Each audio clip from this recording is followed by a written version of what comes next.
안녕하세요 여러분, 조기 한국사를 쓴 정명섭 작가라고 합니다.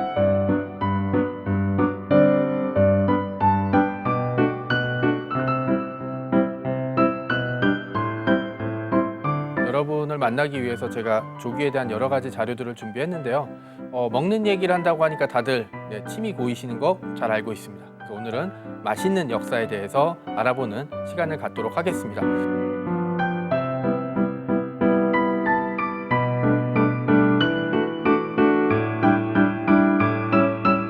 조기라고 하면 여러분 어떤 생각이 먼저 드시나요? 저는 자린고비를 먼저 떠올립니다. 자린고비가 이렇게 천정에다가 굴비를 걸어놓고 한 번만 보고 밥을 먹고 두 번 먹으면 짜서 물을 마셔야 되니까 한 번만 마셔라, 한 번만 봐라 라고 이렇게 아이들한테 이렇게 얘기했던 장면이 저는 굉장히 인상이 깊었는데요. 어떻게 보면은 그런 설화 속에서 등장할 정도로 사실 굴비는 조선시대 때 굉장히 많이 먹었던 국민 생선이었습니다. 그렇다면 조기는 어떻게 그 수많은 생선들을 제치고 조기의 왕이, 생선의 왕이 될 수 있었을까요? 그것은 뭐 여러 가지 이유가 있었겠지만 일단은 굉장히 많이 잡혔다는 뜻입니다.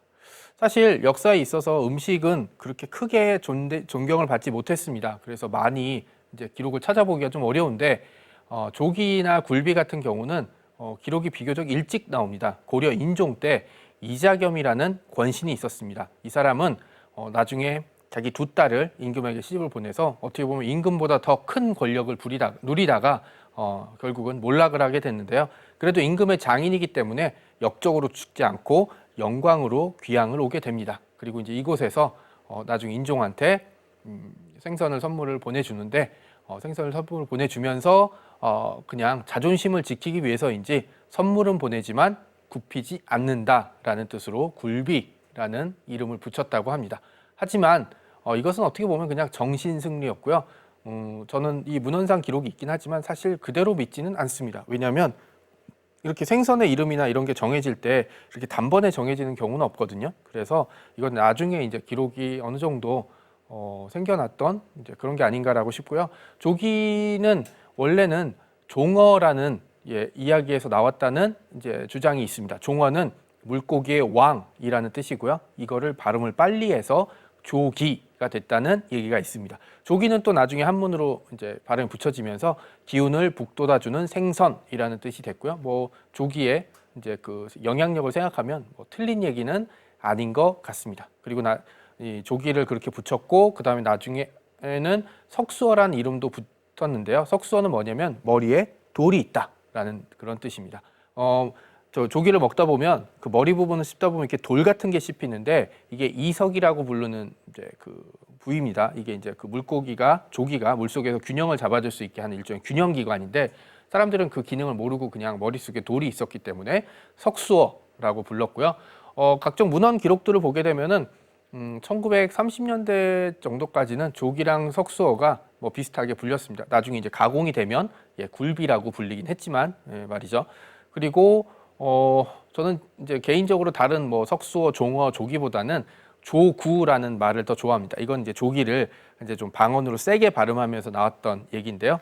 조기를 잡았던 이 선원, 이 뱃동사라고 불렀거든요. 이 뱃동사들이 불렀던 이제 얘기는 주로 조구였습니다. 그래서 저는 뭐 사실 조기의 한국사라고 제목을 짓긴 했지만 조구라는 표현을 더 좋아합니다. 그리고 이제 이 조구라는 표현이 나왔던 지역은 바로 칠산바다라고 불렸던 그 법성포 앞바다였습니다. 여기는 이제 나중에 설명드리겠지만 조기의 산지 중에 한 곳이었고요. 지금도 뭐 조기 타운이 형성될 정도로 조기가 많이 잡히고 가공이 많이 되는 지역입니다. 자, 그러면 우리는 왜 조기를 많이 먹었을까요? 뭐 가장 원천적으로 많이 나온 얘기는 맛있으니까라는 얘기를 합니다. 하지만 우리가 하나 간과하지 말아야 될 부분이 하나 있는데 전근대 시대, 그러니까 조선 시대 같은 경우는 내가 돈이 있거나 그걸 살 수 있는 능력이 있다 그래도 그거를 충분히 살 수가 없습니다.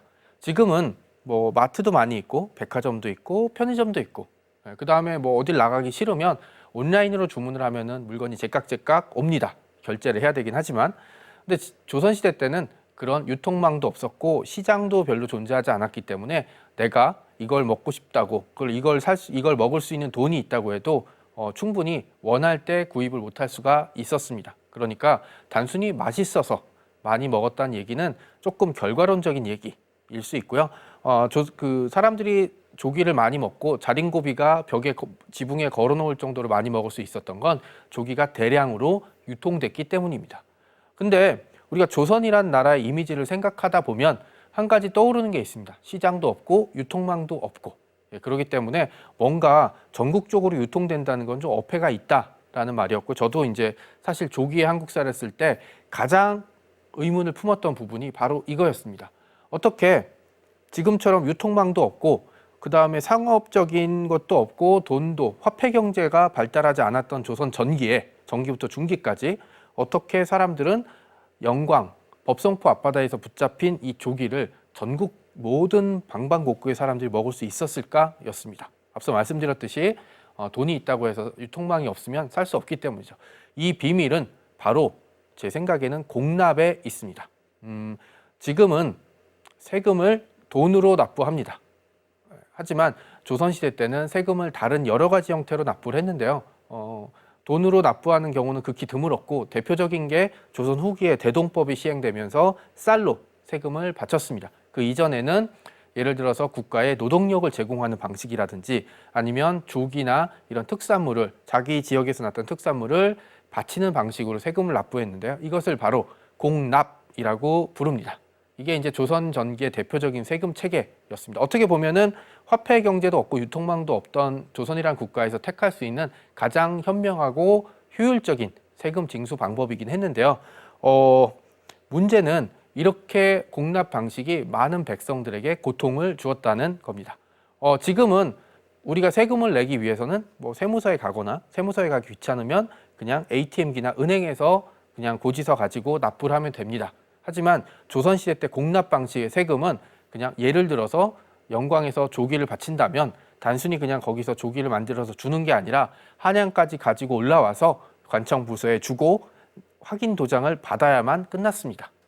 그렇기 때문에 어떻게 보면은 이 어부들한테는 세금을 내는 일이 단순히 조기를 잡아서 굴비를 만드는 뿐만 아니라 이걸 가지고 한양까지 올라가서 납부를 해야 되는데 문제가 이 납부하는 과정에서 관리들이 이것저것 트집을 잡아서 통과시켜주지 않을 때가 종종 발생합니다. 이렇게 되면은 다시 처음부터 해야 되고 밀리는 일이기 때문에 상대적으로 많은 고통을 받게 됐고요. 그러면서 조선 전기부터 대납제라는 게 발생하게 됩니다. 대납제는 글자 그대로 대신 납부해 준다라는 겁니다. 주로 조선 전기에는 사찰이 여기에 많이 관여를 했던 기록이 보이는데요. 그러니까 전문적인 업자들이 예를 들어서 조기를 조기와 굴비를 세금으로 바치면 그냥 돈을 좀 받고 대납업자들이 그 생선과 조기를 가지고 한양에다 납부하는 방식을 썼습니다. 그렇게 되면은 백성들은 조금 돈을 더 많이 줘야 되거나 아니면 세금 양이 조금 늘어나긴 하지만 어쨌든 한양까지 오가는 비용을 덜 수 있고 그다음에 혹시나 갔다가 퇴짜를 맞을 수 있는 염려도 적기 때문에 어쩔 수 없이 대납을 하는 경우가 많아졌고요. 국가에서는 이 대납을 엄격하게 금지하긴 했지만 사실 중요한 이권 사업이었기 때문에 조선 전기 내내 이 대납제가 문제가 됐습니다. 그렇게 돼서 대납제가 되면서 전국적으로 대납이든 공납이든 어쨌든 한양으로 굴비와 조기 그다음에 각종 특산물들이 모이게 됐는데요. 굴비는 그 중에서도 아주 인기 있는 품목이었습니다. 왜냐? 조선 전기를 비롯해서 전근대 시대에 사람들이 단백질을 섭취할 수 있는 방법은 별로 없습니다.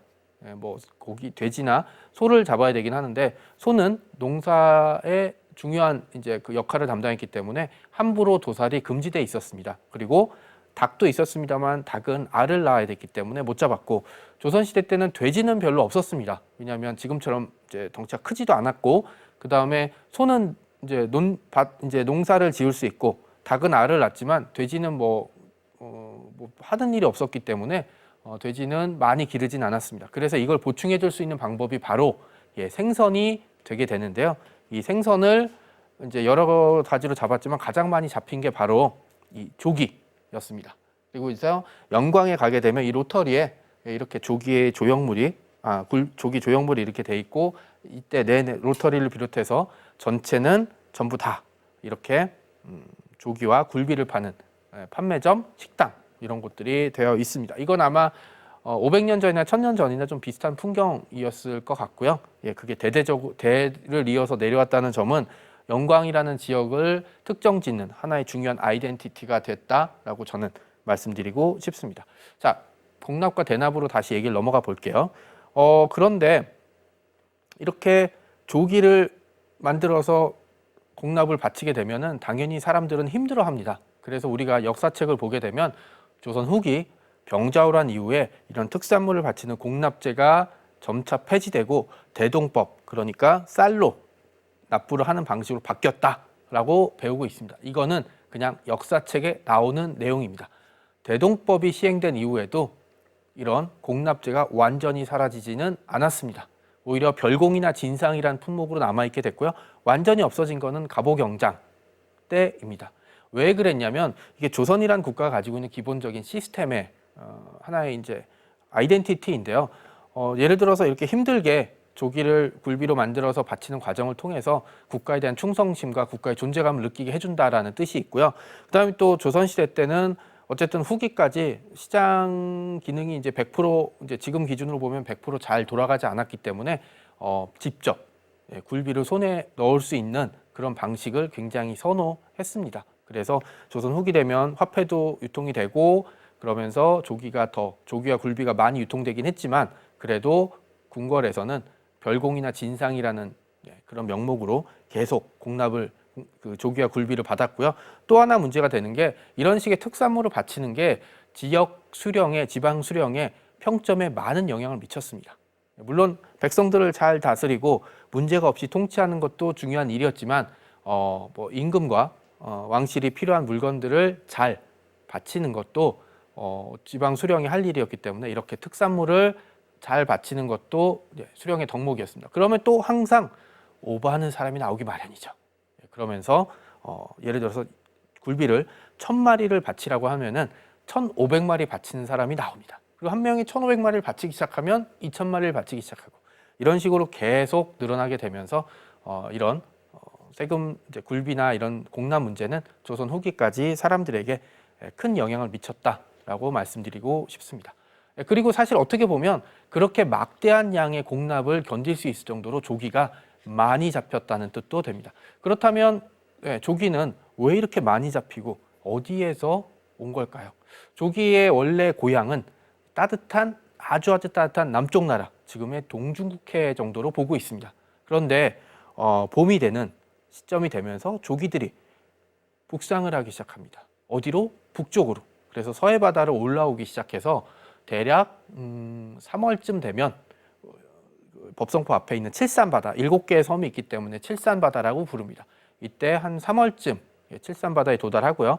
여기서 더 올라가서 4월, 5월쯤에는 연평도에 도달하게 됩니다. 그리고 더 올라가서 6월쯤에는 저기 끝에 있는 철산도나 대화도라는 섬에 도달하고요. 여기서 다시 유턴을 해서 올라올 때는 우리나라 서해안을 따라서 올라오고 내려갈 때는 또 중국 쪽 해안선을 따라서 내려가게 돼 있습니다. 이렇게 1년 동안 내려가게 돼서 겨울쯤 되면 다시 따뜻한 남쪽 나라로 내려갑니다.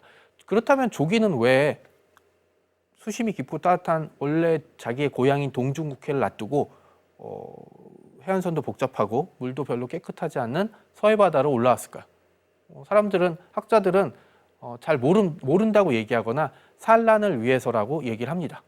근데 원래 알을 낳을 때도 고향에서 낳는 게 더 낫지 않을까요? 그런데 굳이 서해바다로 온 이유는 두 가지로 꼽고 있습니다. 하나는 수온이 따뜻해진다. 뭐 봄이 되면은 황해에 물이 따뜻해지기 때문에 올라오는 것도 하나 있었고, 또 하나는 산란을 해서 물고기 이제 조기가 새끼를 낳을 때 보통 3만 마리에서 7만 마리를 한꺼번에 낳습니다.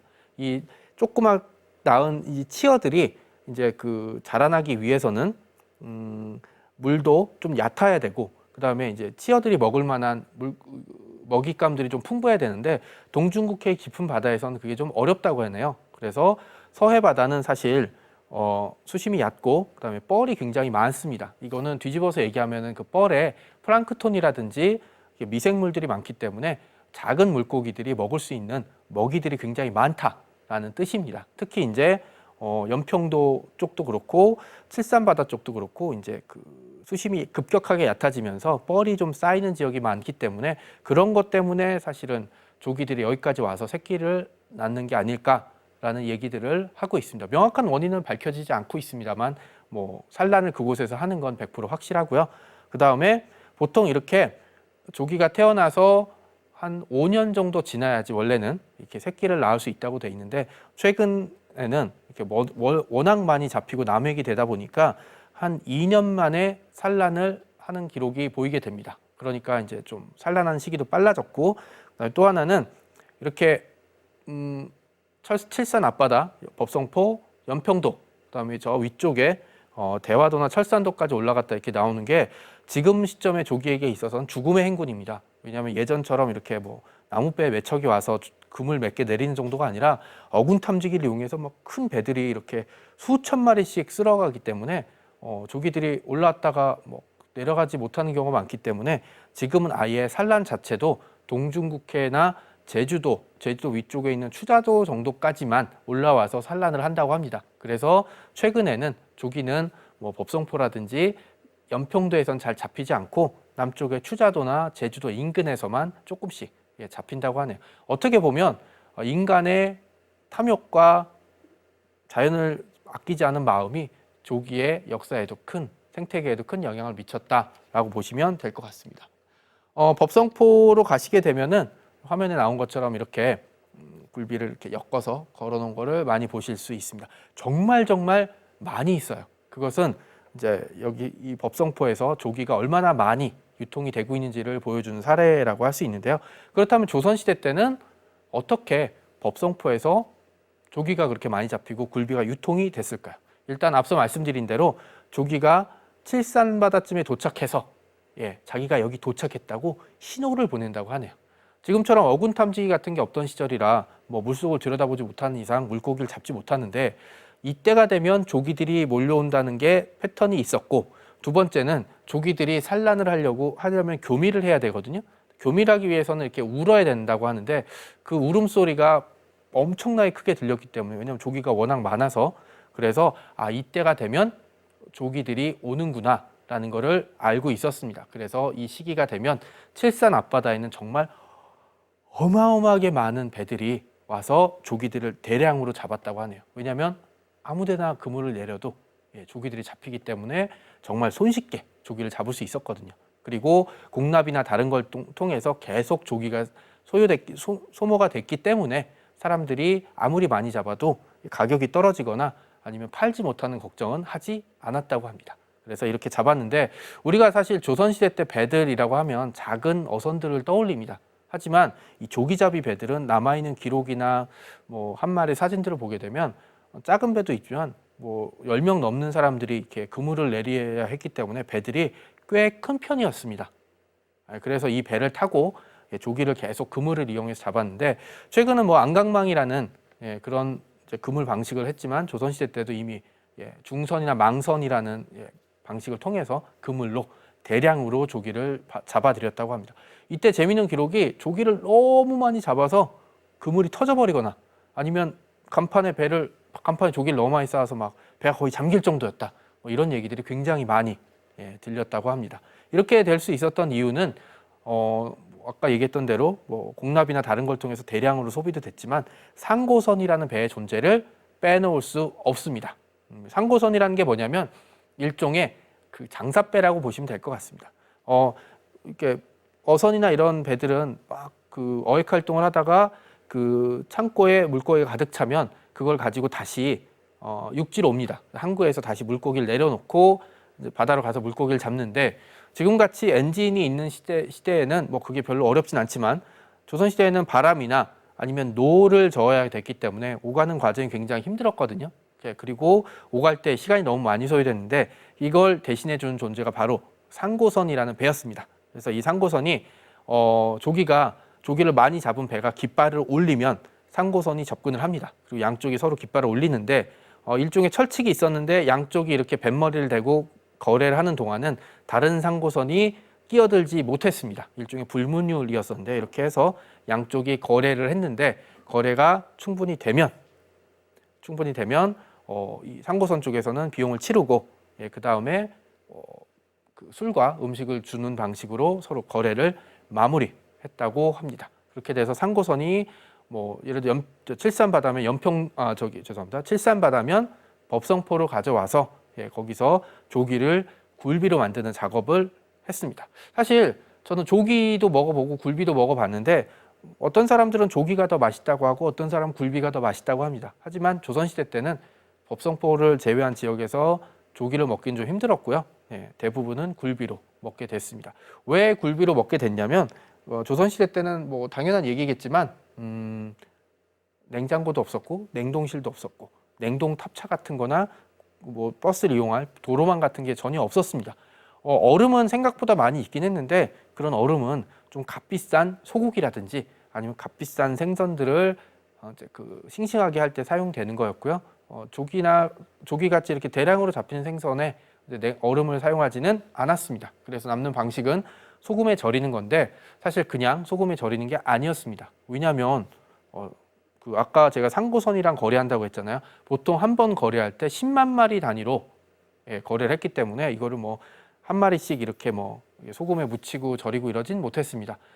이때는 법성포나 연평도에 쓰는 방식은 대량으로 깔아놓고 소금을 덮어버린 다음에 뭐 지프로 다시 위에 덮고 다시 그 위에 조기 깔고 소금 덮고 그다음에 지프로 덮고 뭐 이런 식으로. 지피 왜냐하면 약간 부패를 막아주는 역할도 했었다고 하더라고요. 그런 식으로 하거나 아니면 무거운 걸 눌러서 모양을 잡아주거나 소금이 좀 더 깊이 들어갈 수 있게 잡아줬고요.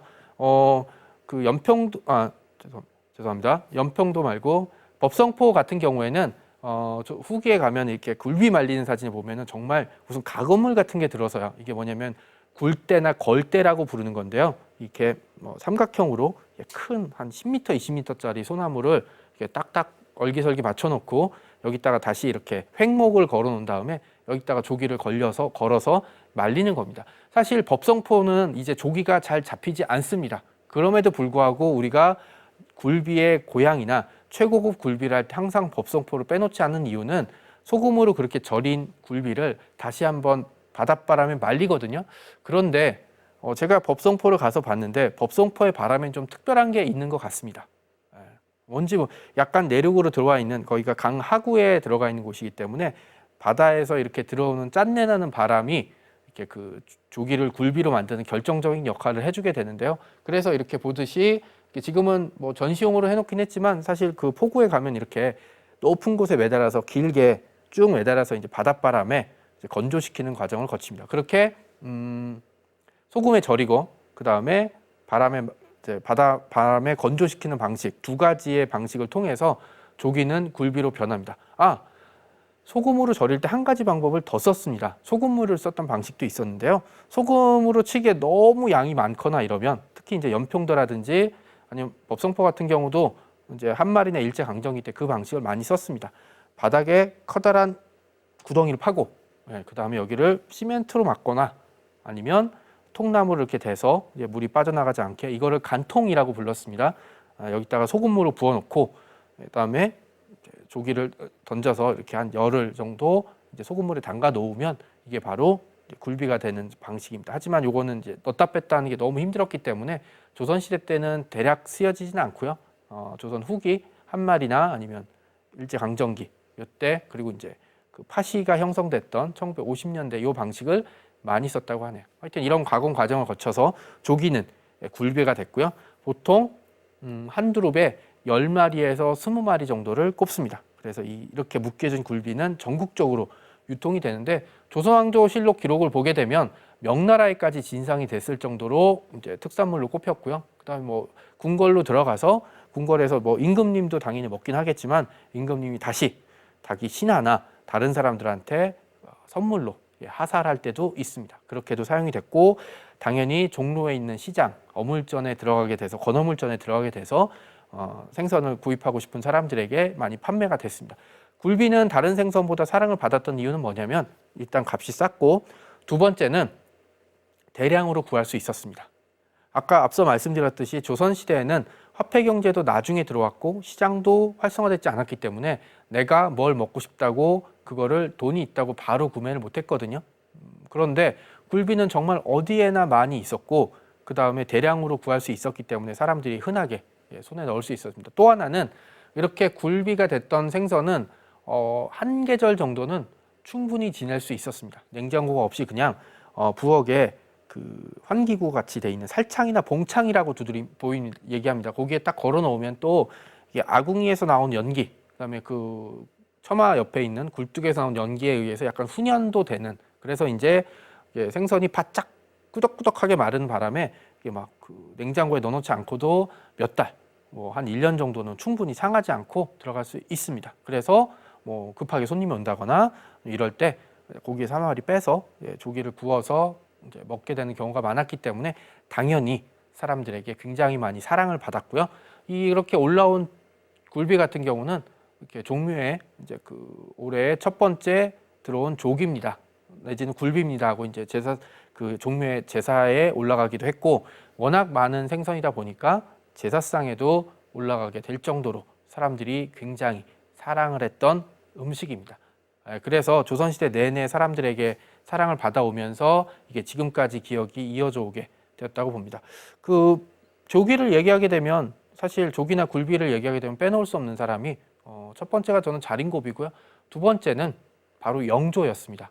정말 조선시대 임금 중에 장수한 임금이었죠. 근데 이 영조는 사실 음식을 많이 먹지 않고 소식을 했던 임금이었는데, 그리고 이제 그 좋아했던 음식 중에 하나가 바로 고추장에 절인 굴비에 녹차 이렇게 만 물을 한 찬밥에다가 이렇게 밥을 말고 그다음에 이제 고추장 굴비를 먹었던 그런 기록이 남아 있습니다. 이게 이제 그 죄송합니다. 영조의 건강식이었고요. 그다음에 저도 그렇습니다만 사람이 어떤 음식을 먹을 때 건강해지느냐 할 때 저는 첫 번째로 자기가 먹고 싶은 음식을 먹을 때라고 생각합니다. 그래서 어떤 음식이든 맛있게 먹으면 그게 보약이 된다고 하지 않습니까?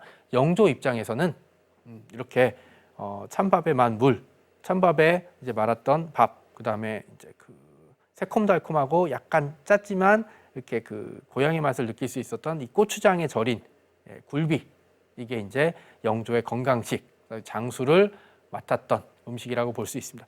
자린고비와 영조라는 상반된 인물, 다른 신분 계층과 지역도 달랐던 사람들이 조선 후기 사랑을 했던 음식이 바로 굴비로 보게 되고요. 조선 후기 되면서 한 차례 더 변화를 겪게 됩니다. 숙종 때 정도 되면은 드디어 상평통보라는 화폐가 유통이 됐고요. 화폐가 유통이 됐다는 얘기는 기존의 시장 외에 새로운 시장이 만들어졌다라고 보시면 될 것 같습니다. 조선 후기 되면서 경강상인이라는 집단이 등장합니다. 경강은 지금의 바로 한강이고요. 조선시대 때는 철도나 도로가 없었기 때문에 한양으로 들어오는 모든 물자는 이렇게 배를 타고 강화도를 통해서 한강으로 들어와서 한강에서 한양으로 들어오게 됐습니다. 그런데 여기에 이제 그 배들이 들어올 때 배를 타고 온 사람이 머물던 객주가 있었습니다. 지금으로 치면 뭐 비즈니스 호텔 이 정도 됐겠죠. 그리고 뭐 여관이라는 표현도 뭐 많이 사용을 합니다만, 지방에서 물건을 가지고 올라온 사람이 이제 그 도착해서 여장을 풀고 그다음에 물건을 팔 동안 머물렀던 곳입니다. 그런데 물건이 다 자기가 원할 때 팔리지 않고 시간이 오래 걸리거나 제값을 못 받을 때가 발생합니다. 이렇게 되면 객주가 어쨌든 한양에 살고 있는 사람이기 때문에 중간에 다리를 놔주거나 이제 아니면 일종의 중개인 노릇을 해주면서 수수료를 챙기는 경우가 발생했고요. 아니면 물건을 아예 맡겨놓고 내려가 버리고 그 다음에 물건을 객주가 팔아주고 돈을 보내는, 아니면 다음에 올라올 때 돈을 주는 방식도 썼습니다. 이걸 이제 일종의 위탁 판매로 볼 수 있는데요. 이 위탁 판매로 시작이 됐다가 나중에 경강상인들이 보기에 뭐 이거를 굳이 내가 돈 주고 수수료만 받을 게 아니라 내가 아예 사들여서 내가 팔고 싶을 때 팔면 되겠네 라는 생각을 하게 됩니다. 그래서 아예 지방에서 올라오는 물건들을 그냥 사버리는 경우가 됐고, 그 지방에서 올라온 상인들 입장에서도 그걸 또 상인들에게 갖다 줘서 또 복잡한 거래 과정을 거치느니 아예 그냥 객주한테 좀 싼 값이라도 넘겨주고 안정적으로 이제 그 수입원을 얻는 게 나았기 때문에 조선 후기가 되면서 점점 경강상인의 파워가 커지게 됩니다. 그리고 이제 이 객주들은 여러 이제 판매하는 물건들이 서로 달랐는데 이런 조기나 굴비 같은 경우는 보통 수산물 객주가 맡았습니다. 당연히 뭐 수산물만 전담하는 객주였고요. 이 객주가 굴비나 뭐 조기도 좀 사들였겠지만 대부분은 굴비였을 겁니다. 이 굴비를 사들여서 중도화라고 부르는, 지금으로 치면 중간 도매상이 있습니다. 이 중간 도매상에게 넘겨주고, 이 중도화는 다시 조선 후기에 생겨난 상설 시장인 이현과 칠패 시장에 판매를 하면서 일종의 사설 유통망, 지금으로 생기면 시장 경제가 생겨난 겁니다. 이러면서 조기는 사람들에게 한 번 더 사랑을 받게 된 계기가 생겼고요. 그러면서 대량으로 사람들에게 퍼지게 됩니다. 그래서 사실 조기가 맛있었던 이유는 어떻게 보면 어디서나 먹을 수 있었기 때문이라고 볼 수 있습니다. 사실 전근대 시대에는 거듭 말씀드리지만 어떤 게 맛있다고 많이 먹을 수 있는 시대는 아니었고요. 어떤 걸 많이 먹게 되면서 맛있다고 바뀌어지는 게 훨씬 더 빠를 수가 있습니다. 저는 조기가 그 대표적인 사례라고 보고 있고요. 그렇게 되면 어떻게 보면 조선이라는 나라를 가장 잘 이해하는 시스템 중에 하나라고 볼 수 있습니다. 법성포를 직접 가보게 되면 포구라고는 하지만 내륙에 좀 들어가 있습니다. 지금이랑 좀 개념이 다른데요. 조선 시대 때는 이렇게 파도에 맞설 수 있는 큰 배가 없었기 때문에 지금으로 치면은 강과 바다가 만나는 지역의 강 안쪽으로 보통 포구가 형성이 됐고요. 지금은 당연히 방파제도 있고 배들이 크기 때문에 지금 바다에 직접 맞닿는 경우는 있습니다. 법성포 같은 경우는 이렇게 조금 강 안쪽으로 들어와 있습니다. 그리고 여기가 서해에서 바람이 직접 들어오는 곳이고 양쪽이 좀 높은 산이기 때문에 제가 보면 이 특유의 바닷바람이 이렇게 그 통로를 통해서 몰리는 경우가 있거든요. 그렇기 때문에 여기가 조기를 굴비로 말리는데 가장 결정적인 영향을 주지 않았나 싶습니다. 그리고 뭐 별로 많이 안 잡는다고는 하지만 보시면 이렇게 어선들이 와서 이제 조기를 잡아서 이렇게 부리는 경우도 있고요. 이렇게 나오는 경우는 대부분 바로 가공 공장에 가서 소금에 절여져서 굴비로 만들어지는 경우가 많습니다. 이렇게 돼서 법성포에서는 이렇게 사람들이 조기를 많이 잡았고요. 이렇게 조기를 많이 잡을 때 꼭 얘기할 수 있는 게 저는 팥이라고 말씀을 드립니다. 팥이라는 말 저 굉장히 좋아하는데요. 이건 무슨 뜻이냐면 파도를 뜻하는 그 파자랑 시장 시자가 같이 들어간 겁니다. 그러니까 파도 위의 시장 내지는 파도의 시장 뭐 이런 뜻인데, 아까 말씀드렸던 어선과 조기를 잡는 어선과 상고선이 거래를 하는데 뭐 이거는 한두 척이 마주치는 경우면 뭐 시장이라고 부르긴 좀 어렵습니다만 이 배들이 만약에 1000척 이상이라고 생각해 보십시오. 그러면 정말 바다 위에서 이렇게 산 위에서 바다를 보면 막 그 수많은 배들이 이렇게 얽히고 설키고 이렇게 맞부닥치고 뭐 깃발 주고받고 막 생선 조기들을 옮기고 담고 막 돈이 왔다 갔다 하는 풍경이 하나의 시장이라고 볼 수 있거든요. 뭐 당연히 시장이긴 합니다만. 그래서 이거를 팥이라고 부르고요. 이게 조기 유통의 결정적인 원인이라고 저는 생각합니다. 왜냐하면 다른 생선도 마찬가지면 조기도 굉장히 빨리 상하거든요. 그래서 조기는 딱 잡는 순간부터 얼마나 빨리 굴비로 만드느냐에 따라서 성패가 좌우될 수 있다. 유통량이 결정이 될 수 있다였는데 이렇게 상고선이 가서 바로 잡은 조기를 육지로 법성포로 가져오고 여기서 소금에 절여서 바로 굴비로 만들고 이게 공납과 그 다음에 경강상인들을 통해서 전국적으로 유통이 되는 과정을 거치기 때문에 대량의 생선을 잡아도 충분히 수요가 있을 수 있고 그걸 유통하는 사람도 있었고 그 과정에서 막대한 돈이 오갔습니다. 결국은 조선시대 때 사람들이 많이 오해하시는데 상평통보 이전에 돈을 유통하려고 굉장히 많이 노력했습니다. 특히 조선 전기, 태종 때는 저화라고 부르는 이 종이 지폐를 유통하려고 노력을 많이 했는데 그 천하의 태종조차 저화를 유통시키는데 실패합니다. 그래서 저는 이거를 권력이 시장 경제에 패배했다라는 얘기를 좀 많이 쓰는데요. 굴비 같은 경우는 조선시대에 어울리지 않는 완벽한 시장 경제 체제 속에서 넘어갔습니다. 그 대표적인 사례가 바로 팥이라고 할 수 있고요. 팥이는 그러니까 뭐 법성포도 있었고 제가 앞에 말씀드린 연평도, 그 다음에 또 흑산도를 또 하나의 팥이해서 조선시대 3대 팥이로 이 세 군데를 꼽습니다. 하지만 세 군데 풍경은 조금 다른데요.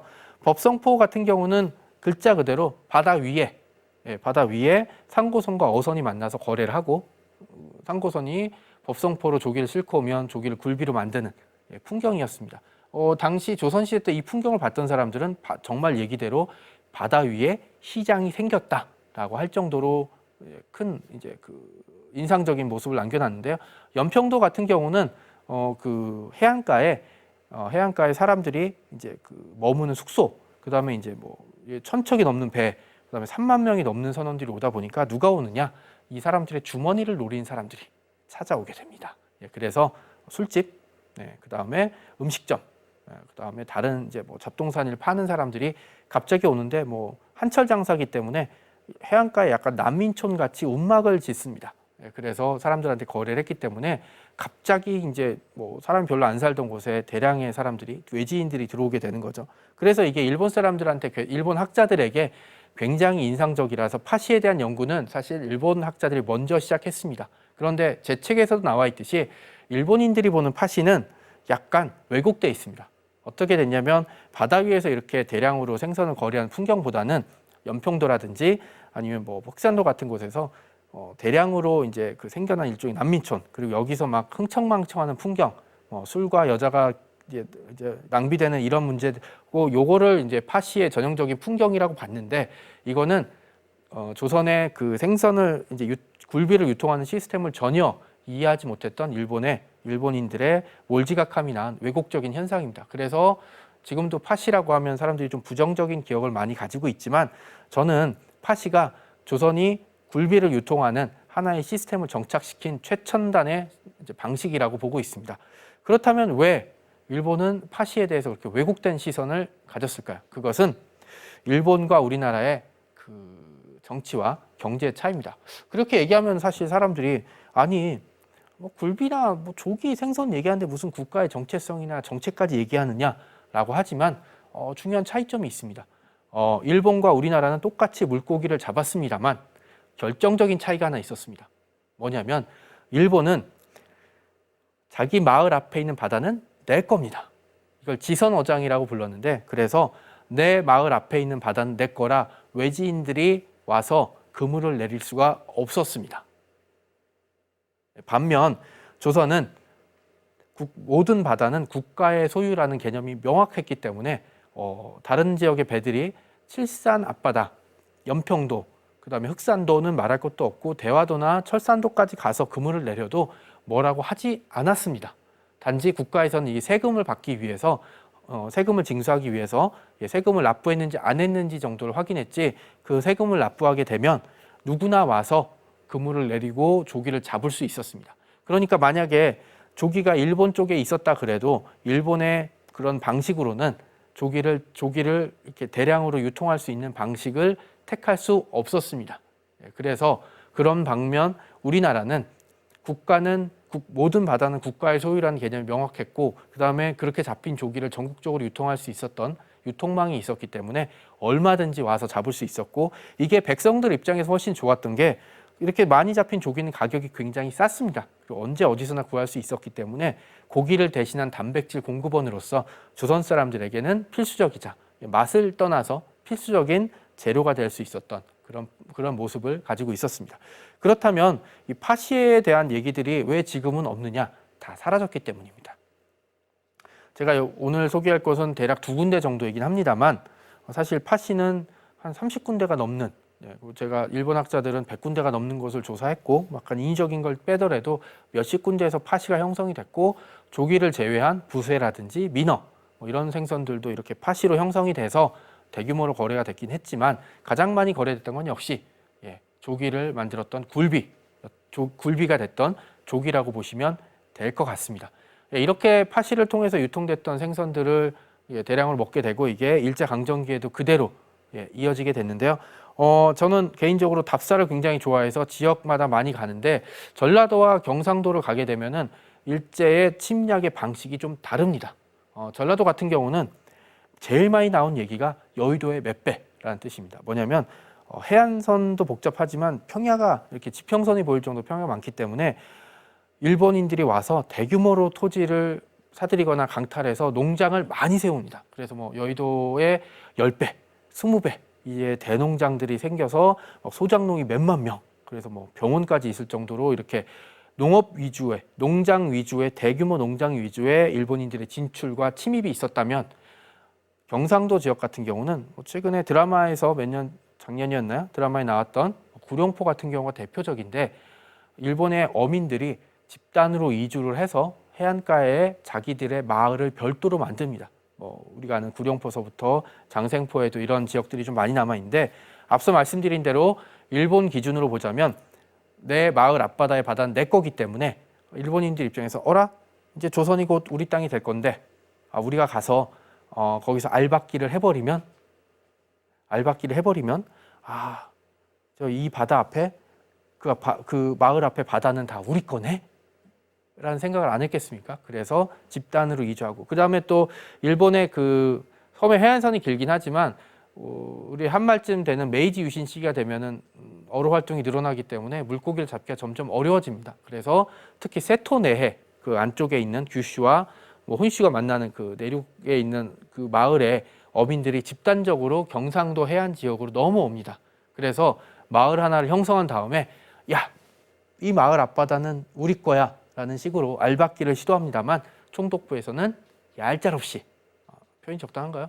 이런 식의 일본의 지선어장 개념을 도입하지 않습니다. 그러면서 그냥 마을은 마을로 남게 되는 그런 거죠. 그러니까 제가 말씀드렸듯이 단순히 조기나 굴비는 그냥 우리가 먹었던 생선이나 이런 게 아니라 그 안에서 조기를 어떻게 유통하고 굴비를 어떻게 가공해서 누구에게 파느냐는 단순히 그냥 음식을 먹는 게 아니라 조선이란 나라, 그다음에 일본이란 나라의 시스템과 경제와 유통 전부를 책임지는 그런 문제라고 볼 수 있습니다. 따라서 조기는 단순히 맛있는 음식, 맛있는 생선이 아니라 조선의 역사, 그리고 한민족의 역사와 함께했던 생선이라고 자신 있게 말씀드리고 싶고요.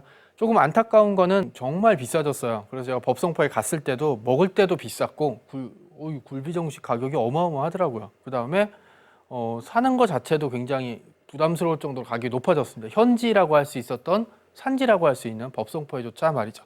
그래서 이거를 돌파하기 위해서 여기 보면은 이렇게 참조기 자원 이제 회복 산업 이게 일종의 조기 양식이라고 볼 수 있는데 조기 양식 사업을 이제 시도하고 있습니다. 굉장히 역사는 오래됐습니다. 90년대부터 이미 조기가 안 잡히기 시작했기 때문에 수산지원센터에서 조기를 양식하는 시도를 굉장히 오랫동안 했었고요. 여기 법성포 외곽에 가면 해안가에 이렇게 연구센터가 있고 조기 양식을 시도하고 있습니다. 근데 이게 바다 생선은 양식이 잘 안 되는 걸로 알려져 있어요. 특히 조기같이 약간 민감한 생선, 연구원들의 표현이 그렇습니다. 생선은 정말 어렵습니다. 예를 들어서 조기를 잡아서 이렇게 양식장에 옮겨 놓으면 최대한 조건을 맞춰 놓습니다. 바닷물도 집어넣고 조명도 맞추고 다 맞추지만 조기가 약간 70도 정도로 고개를 든다고 해요. 이게 이제 스트레스를 받았다고 하는데 여기서 조금 더 스트레스를 받으면 조기가 이렇게 서버리면서 그냥 폐사되는 거고요. 여기서 잘 이렇게 영양분이라든지 공급을 잘 해주면 정상적으로 돌아온다고 하는데 초기에는 실패를 너무 많이 했다고 해요. 그런데 최근에 제가 갔을 몇 년 전에는 좀 안정이 됐고요. 여기 가면 이제 언제부터 시작을 했고 그 다음에 갔을 때는 일종의 테스트로 그 어느 정도 큰 이제 조기를 굴비로 만들어서 이제 세트 상품으로 이렇게 테스트까지 하는 과정까지 거쳤습니다. 그래서 굉장히 저는 개인적으로 신기했고요. 조기를 양식했다는 것 자체에 대해서. 그다음에 여기 조기 양식장입니다. 보시면 대낮인데도 굉장히 어둡게 만들어놔요. 그래서 그리고 이제 보시면 외부랑 거리를 좀 띄워놓고 이 조기 들어가는 그 양식 수조가 굉장히 두껍고 단단합니다. 그래서 이제 외부에 어떤 소음이라든지 충격이 잘 전달되지 않도록 하고 그렇게 통해서 조기들이 최대한 안정적으로 자라날 수 있도록 만듭니다. 그리고 들어가 보시면 잘 보이실려는지 모르겠지만 조기 치어들이 이렇게 확 자라고 있는데 이게 또 바다 생선이다 보니까 그냥 놔두면 잘 헤엄치지 못하고 폐사하는 경우가 많다고 해요. 그래서 일부러 약간 드럼 세탁기처럼 이렇게 그 수조 안에 회전을 이제 수조 흐름을 주면은 조기들이 열심히 이렇게 돈다고 합니다. 그러면서 이제 필요하면 영양 주사도 놓고 먹이를 주면서 점점 이제 키우는 것들을 하게 되는데요. 결국은 이런 게 조기를 인간이 많이 잡아먹으면서 씨가 말라갔지만 또 어떻게 보면 인간의 손에 의해서 다시 활성화됐다 그래야 되나? 어떻게 의미를 받아볼지 모르겠습니다만은 이렇게 하면서까지 우리 조기를 놓치지 않겠다는 우리의 집념을 좀 보일 수 있는 부분이 될 수 있고요. 저는 좀 신기했습니다. 이 과정이 90년대부터 시작했으니까 거의 30년 가까이 됐죠. 그런 지난한 과정을 통해서 포기하지 않고 계속 양식에 도전했다는 점, 그리고 그 과정을 통해서 우리가 조기에 대해서 조금 더 가까워졌다는 점 굉장히 신기하고요. 조기의 습성에 대한 상당수는 이렇게 양식하는 과정에서 나왔던 부분이 많다고 해요. 그 전에는 뭐 조기를 직접 잡아서 뭐 연구할 수 있는 게 기회가 많지 않았기 때문에라고 얘기하는 거죠. 이렇게 된 조기들은 이제 93년 정도부터 시작이 됐고 2000년 초반에 드디어 이제 산란까지 하게 되는 과정을 거쳤고요. 제가 이제 오기 전에 기사를 확인해 보니까 2019년에 드디어 산란을 할 수 있을 정도의 자라난 조기들을 이렇게 분양이나든지 방류를 할 수 있을 정도로 숫자가 좀 늘어났다고 하네요. 그래서 최근에는 원하는 어민들에게는 양식장에서 기를 수 있게 분양이 이제 된다고 작년부터 분양을 했다고 합니다. 아마 이제 조기 가격이 굉장히 비싸기 때문에 시간이 지날수록 더 많이 조기 양식은 늘어날 거라고 보고 있습니다. 왜냐하면 또 중국인들이 조기를 먹기 시작했기 때문에 조기 수요는 이제 더 늘어나면 늘어났지 줄어들진 않을 것 같습니다. 이렇게 조기라는 생선을 통해서 우리의 과거와 현재, 미래를 볼 수 있는데요. 그러니까 사실은 단순히 조기는 그냥 음식 내지는 생선이 아니라 한민족의 역사에 발자취를 남겨놓은 위대한 생선이다라고 말씀드리고 싶습니다. 칠산 앞바다에서 이런 여러 기록들을 보면은 조기들이 이렇게 산란철이 되면 이렇게 고개를 들고 운다고 해요. 왜냐하면 짝짓기를 해야 되니까. 그게 어떻게 보면은 조기의 생명을 재촉하는 짓이 되긴 했지만 결국 그 신호를 통해서 이제 사람들이 조기를 잡고 그게 우리의 역사 속에서 스며들었다라고 돼 있는데 조선시대 기준으로 가장 맛있는 생선은 고구, 4월 20일쯤이죠. 이때 잡힌 조기가 가장 맛있다고 합니다. 왜냐? 산란 직전이라 알이 통통하게 배어 있어서 정말 맛있다고 그런 얘기들을 하게 됩니다. 하지만 뭐 지금은 잡자마자 냉동을 하거나 냉장을 하는 경우가 많기 때문에 크게 의미는 없다고 볼 수 있습니다. 앞으로 우리는 조기와 얼마나 같이 더 지낼 수 있을까요? 사실은 이제 뭐 많이 헤어졌다, 거리가 떨어졌다라고 볼 수 있지만 이제 우리가 조기 양식을 통해서 조기와 좀 더 가까워질 수 있는 시기가 곧 올 것 같고요. 그게 아니라고 해도 우리가 1000년 넘게 조기와 우리가 같이 지냈던 시기가 있었기 때문에 조기의 역사를 통해서 우리를 돌아보고 조기라는 생선을 통해서 우리가 볼 수 있었던 과거의 음식사를 돌아볼 수 있습니다.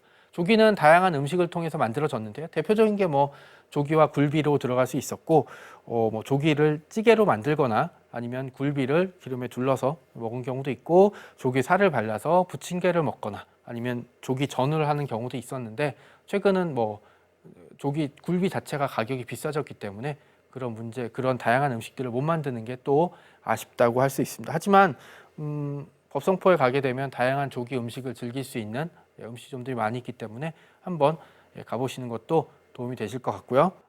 자세한 내용들은 제가 쓴 조기 한국사에 좀 나와 있고요. 그다음에 시간 관계상 다 얘기를 못했습니다만 제가 이제 조기에 관해서 다양하게 조사했던 자료, 문헌 기록들, 그다음에 제가 법성포에 직접 가서 느꼈던 것들, 봤던 것들을 책에 넣어놨습니다. 그리고 특히 이제 시간 관계상 설명하지 못했던 부분이 이제 조기를 잡는 방식이었는데요.